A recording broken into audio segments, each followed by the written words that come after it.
XP sana pero nakipag-swap siya multiple rule tayo kaya pinagbigyan natin ya.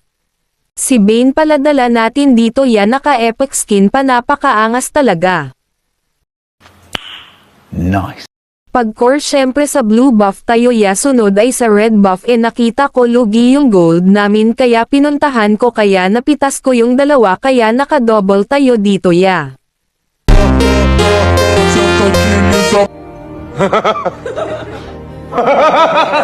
Pagkatapos ko makuha yung crab magkapagong na kaya balak ko sana abangan yung core nila pero bida-bida yung sisileon namin ya buti napitas ko pa.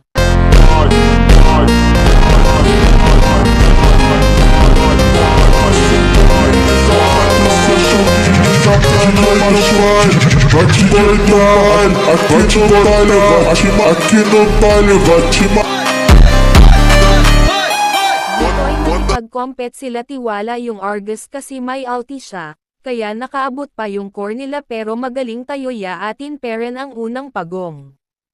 Pagkatapos ng pagong balik tayo sa blue buff natin ya balak sana nila ag-invade kaso nahuli na sila, kaya ako pa yung humabol sa kanila Tiwala sila masyado kasi lamang na sila.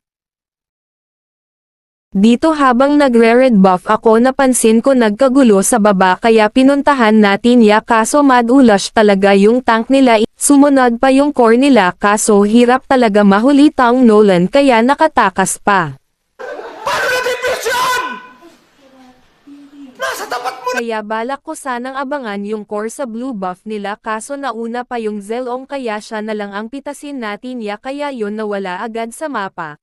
Kaso nakaabot pa yung core nila sa biyaya kaya naka-double na naman tayo ya. Dito magi tayo magpapahuli sa pagong kahit doon patangk at nila magaling tayo kaya amin uli yung pagong, nahihirapan ako kasi KS la ng ambag ng kampi ko ya. Nakita ko wala pang push mga kasama ko kaya nag-push na ako tapos sumama din yung Mia kaya nag-abang na lang uli ako sa blue buff nila balak pa sana umagaw ng core nila pero naka-ulti tayo ya, makulat yung nila kaya pinauva natin siya. Pagkatapos may nagkagulo sa taas kaya responde tayo ya, godlike na ko dito kaso mabilis talaga KS ng direct ya. Kaya nag-lord na kami dito amin uli yung onang lord kaya inisip ko panalo na kami dito.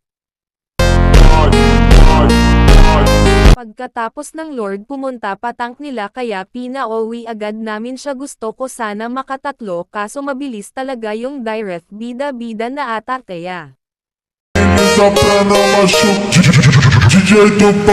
Dito ay mag-push na sana kaso nag-buff pa bobo talaga wala naman siyang mana.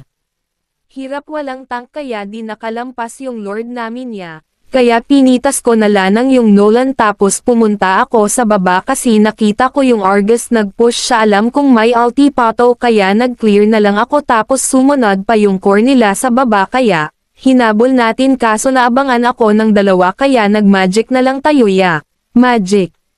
Dito na nagumpisa yung malas ko, nag-ulti pa ako sa Nolan kaso nakailag.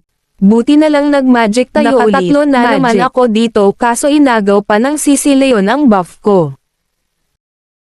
Mga bobo na mga tao ngayon na! Grabe mo ka bobo! Mag-segue na sana ako kaso nag-yellow at pula yung signal ko kaya yun talo. Bawi na lang next game ya.